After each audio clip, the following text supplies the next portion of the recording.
Light নাই আমি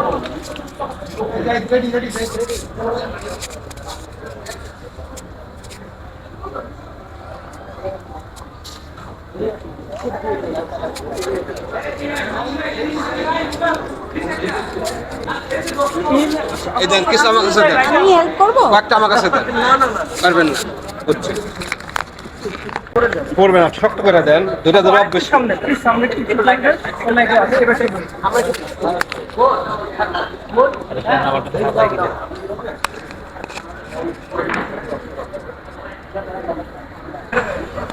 চরিত্র আমার কাছে খুবই চ্যালেঞ্জিং আর স্পেশাল, কারণ এরকম চরিত্র আমি আগে করিনি। আর চরিত্রের মধ্যে শেডস আছে। প্রথমে মেয়েটা এক্সট্রোভার্ট, তারপরে মেয়েটার লাইফে এত কিছু চলছে ঘটনা যে সে পরে ইন্ট্রোভার্ট হয়ে যায় একদম।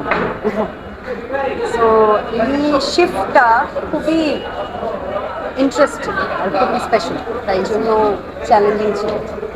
শুটিং এর সময় কোন চরিত্রটা সবথেকে বেশি চ্যালেঞ্জিং? শুটিং করার সময় কোন চরিত্রটা আমার, মানে আমার কাছে তো আমার চরিত্রটাই মনে হবে। বাকিদের এটা তো ওয়ান ম্যান শো, তো অফকোর্স রুশো মানে সিয়ামের চরিত্রটা সবচেয়ে বেশি চ্যালেঞ্জিং। বাংলাদেশ এবং ভারতের যে পার্থক্য রয়েছে সিনেমাতে, আপনার কাছে কোন কোন দিক থেকে মনে হয় যে না সিনেমার পার্থক্য রয়েছে? সিনেমায় পার্থক্য আমার এখনো খুব একটা বেশি ডিফারেন্স আমি কিছু বুঝতে পারিনি। আমি যেটা আগেও বলেছি এখনো বলবো যে আমার টিম এত ভালো, আমি একদম আমরা পাঞ্চুয়ালি, সিনসিয়ারলি, হার্ডওয়ার্ক দিয়ে, প্যাশন দিয়ে কাজটা করেছি।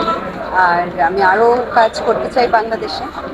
মানুষ খুবই ভালো এখানে, আমাকে অনেক টেক কেয়ার করেছে আমার টিম, অনেক ভালোভাবে দেখেছে, অনেক আদর আপ্যায়ন করেছে। আর এখন অডিয়েন্সের কাছে যখন ভালোবাসা পাচ্ছি তখন আরও অনেক বেশি ভালো লাগছে, কারণ তারা অনেক অনেক ভালোবাসা দিচ্ছে আমাকে। যদি পরিবেশগত বা ভাষার অ্যাকসেন্টগত সমস্যা পড়েছে বাংলাদেশে, সেই সমস্যাগুলো ফেস করেছে? না, আমি সমস্যা ঠিক ফেস করিনি, কিন্তু একটু ডিফারেন্ট তো সবকিছু, তাই জন্য মানে সবকিছু ইন দ্য সেন্স, হ্যাঁ ঠিক আছে।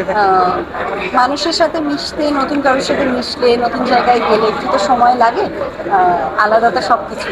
তাই একটু সময় আমারও লেগেছে, কিন্তু আমার ওরকম কোনো সমস্যা নয়।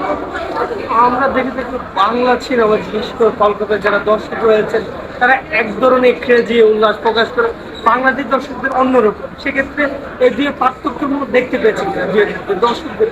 পার্থক্য আমি এখনো দেখিনি, কারণ অডিয়েন্স ওখানেও অনেক ভালোবাসা দেয় আমায়, ওখানেও অনেক ভালোবাসা দিয়েছে, এখানেও আমি দেখছি অনেক ভালোবাসা দিচ্ছে। তো অডিয়েন্স যখন আমাকে নিজের করে নিয়েছে, নিজের মেয়ে বানিয়ে নিয়েছে, নিজের ভালোবাসা দিয়ে আমাকে অ্যাকসেপ্ট করেছে, ভালো রিভিউজ দিচ্ছে, তো খুবই ভালো লাগছে। বিশেষ করে ধরা হয় ওপার বাংলার দর্শকরা অনেক সিনেমা প্রেমী, বাংলাদেশের একটু সিনেমার প্রতি বিমুখ, এরকম কিছু মনে হয়েছে? না না না না, যাদের সিনেমা পছন্দ তারা ডেফিনেটলি সিনেমা হলে সিনেমা দেখতে আসে। আর আর যারা আর্টিস্ট তারা তো মন প্রাণ জান লাগিয়ে কাজ করে। বাংলাদেশের সিনেমায় নিয়মিত হওয়ার ইচ্ছা আছে কিনা বা সুযোগ দিয়ে আসে? হ্যাঁ, অফকোর্স আমি বাংলাদেশে আরো অনেক অনেক কাজ করতে চাই। আমি যদি এরকমভাবে অডিয়েন্সের কাছে ভালোবাসা পেতে থাকি তাহলে আমার মনে হয় আমি আরো কাজ করতে পারি। আপু, একটা প্রশ্ন না করলে হয় না, সবাই শাকিব খানের সঙ্গে সিনেমা করতে চায় বাংলাদেশে আসলে, বা আপনার কি তেমন ইচ্ছা আছে কিনা বা সুযোগ আছে? শাকিব খান তো মেগা স্টার, ওনার সাথে কাজ করতে সবাই চায়, আমিও চাই কাজ করতে শাকিব খানের সাথে। আর শাকিব খানের সিনেমা দেখেছেন কিনা বা আগে দেখা হয়েছে? বরবাদ দেখেছি, আর প্রিন্স দেখবো। কোনো দেখা হয়নি? প্রিন্স এখনো দেখা হয়নি। আপনি একটু খাবার নিয়ে যদি আসি, যে ওই বাংলার মানুষেরা এই বাংলার অনেক খাবার কি পছন্দ করে? হ্যাঁ, এখানের খাবার খুব টেস্টি, আমারও খুব ভালো লাগে। কিছু কিছু খাবার আছে আমার ফেভারিট, কাচ্চি বিরিয়ানি, ইলিশ পোলাও, মিষ্টি, তো অনেক কিছু আমি ট্রাই করেছি। তার মধ্যে অনেক খাবারই খুব টেস্টি, যেগুলো আমার খুব ভালো লেগেছে। আমি মানে সেই খাবারের প্রেমে আমি পড়ে গেছি এরকম। আর দিদি, বাংলাদেশের কোনো জায়গা তাদের সঙ্গে ঘোরার ইচ্ছা আছে কিনা? হ্যাঁ, আমার যেখানে ইলিশ পাওয়া যায় মাওয়া, সেখানে যাব, আরও যাব। আমি একটু পুরান ঢাকায় যেতে চাই আমার। পুরান ঢাকা, হ্যাঁ পুরান ঢাকাও যেতে চাই। আর এখন সময় হয়ে ওঠেনি, বাট যাবো। Thank you.